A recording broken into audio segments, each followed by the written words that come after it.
paragraph 4, between February 2023 to September 2023,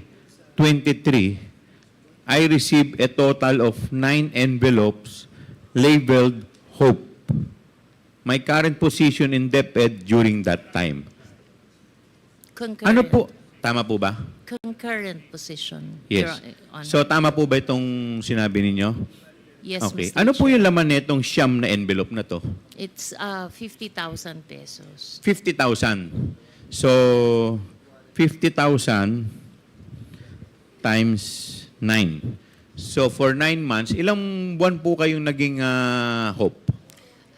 9 months? May I explain that? Yes, please. I've been receiving that envelope, but I never opened it while I was at DepEd.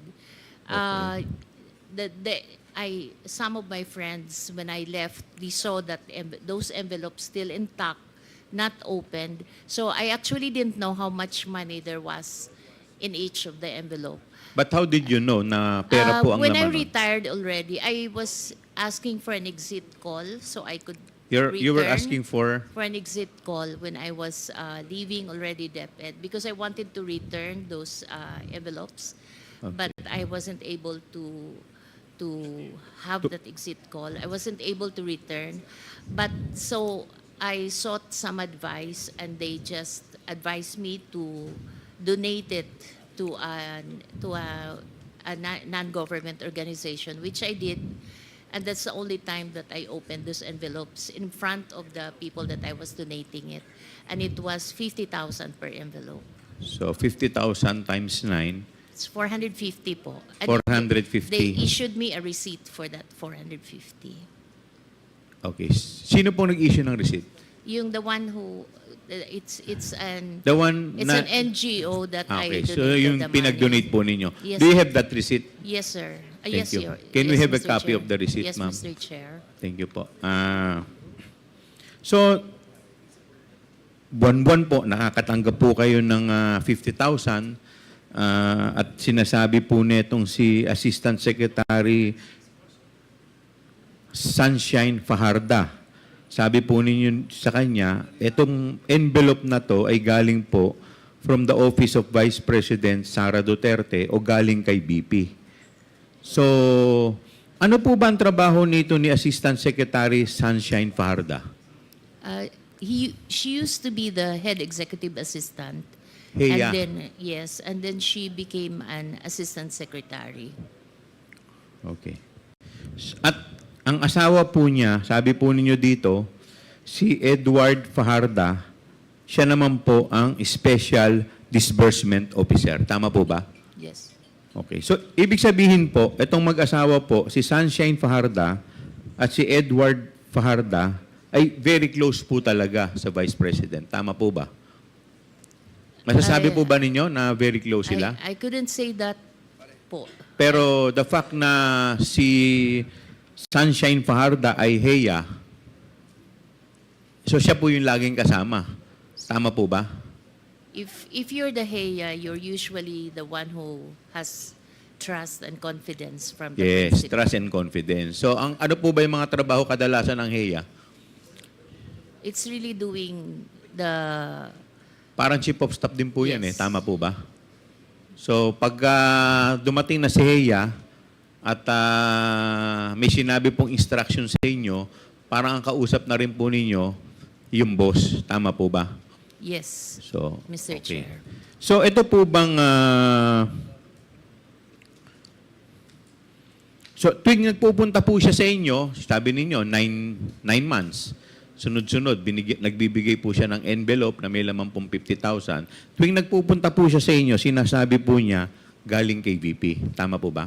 Kami po yung umaakyat sa Umaakyat kayo. Office of the Secretary. Saan po kayo umaakyat? Saang office po? Sa Office of the Secretary. Kasi that's where she holds office. Sa office ni Assistant Secretary Fajarda. Yes. Okay. Yes, Chair. By the way, ito po bang opisina po niya? Gaano po ito kalayo sa opisina ni BP Sara? The same Office. So, ibig sabihin, isang opisina lang po silang dalawa. Okay. Pero kasi normally po, yung USEC ang nagpapatawag ng ASEC eh. Tama po ba? Tama po ba? Kasi mas mataas po yung USEC kaysa sa ASEC eh. But this time, yung ASEC po ang nagpapatawag sa USEC. Tama po ba? Yes, Chair. Okay. So, yun po eh hindi naman normal. Kasi normally talaga, ang boss ng ASEC, yung USEC. Tama po ba? Okay. So, the fact na kayo po ay pinatatawag ng ASEC, eh, ibig sabihin po talaga, eh, talagang very close. At talagang parang very close siya sa secretary. Tama po ba? Parang alter ego po siya. Okay. Yung, pakidescribe nyo nga yung opisina ng Office of the Vice President at saka ito pong opisina ni Assistant Secretary Sunshine Fajarda. Ano po ba yan? Kunyari, halimbawa, ito po, isang opisina to. Meron lang po ba siya doong table o meron din siyang sariling opisina doon? May sarili siyang... May sariling opisina. So, para siyang chief of staff doon. Okay. Pero lahat yan under ng Office of the Secretary. Kasi normally po, ang mga may opisina lang po doon, USEC. Tama po ba? Ang mga USEC po, may kanya-kanyang opisina. Tama po ba? Sa baba po. Sa baba. Eh, yung mga ASEC po, may mga opisina rin po ba? Yes, Saan yes, po? Sa baba rin? Naka-scattered kasi madami. Naka-scattered. So, ibig sabihin, on top dun sa opisina niya as ASEC, meron din siyang opisina sa loob ng opisina ng secretary as HEA. No po, Chair. Wala. Yun lang yung office niya. Ayun lang ang office niya. So, ibig sabihin kasama talaga... din niya yung USEC, yung Chief of Staff. Okay. Ang nag-office doon, Chief of Staff at saka yung ASEC. Doon sa loob ng opisina ng secretary. Okay. Yes. So, yun lang po. Salamat po. Yes, with the indulgence of Congresswoman Luistro, the Chair would like to recognize Congressman J. Konghun. In connection lang po, ma'am, doon sa tanong ni Chair. Tanong ko lang po, ma'am, nung naramdaman niyo po na may nag-aabot po sa inyo ng sobre, buwan-buwan, ano po ang pakiramdam niyo? Bakit hindi niyo po binuksan? I must admit that I was uncomfortable with those envelopes, but parang ang hirap din kasi I'm not sure if others are receiving. Parang ang hirap din I didn't know if others are receiving. I cannot say. So ang ginawa ko na lang is I had this pouch that iniiwan ko lang sa office. Nilalagay ko lang doon yung mga binibigay sa akin na pera. Sa pakiramdam po ninyo, para po saan yun? Ang feeling ko is she has naman resources to give to I mean she has probably personal resources that she can share to her people, and I'm not really, ayoko mag-speculate, but the only thing I could say is I wasn't comfortable with it. Hindi po ba kayo nagtataka? Kayo po yung head ng HOPE, ng procuring entity, tapos may natatanggap po kayo na buwanang 50,000? As I mentioned, it is uncomfortable, and that's precisely the reason why I wasn't opening it at all. I was just putting it in one pouch. Thank you, Mr. Chair. The Chair. Mr. Chair, Ma'am Mercado. Ma'am, do you confirm when you were still in DepEd, you were occupying concurrently USEC for HR and HOPE? Yes. Sabay Mr. po yun. When were you appointed as Undersecretary for Human Resources and Organizational Development? We were all appointed together by the President July, but I only assumed... Can you please state the year? July 2022 po. Okay. But I only assumed office in August 15, 2022 because I was still winding up my work with another office.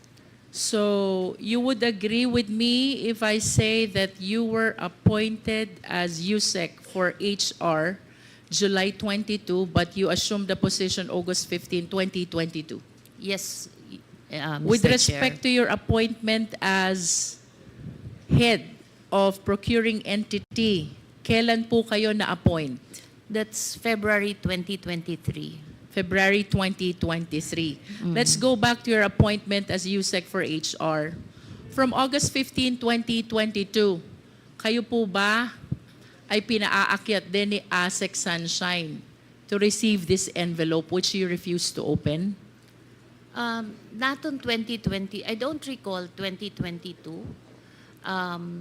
We have we have gifts on December, but I don't recall a monthly thing before that. In other words, from August 15, 2022, that is the date of your appointment as USEC for HR, until before February 2023, which is your appointment as head of procuring entity, you are not receiving any envelope from ASEC Sunshine.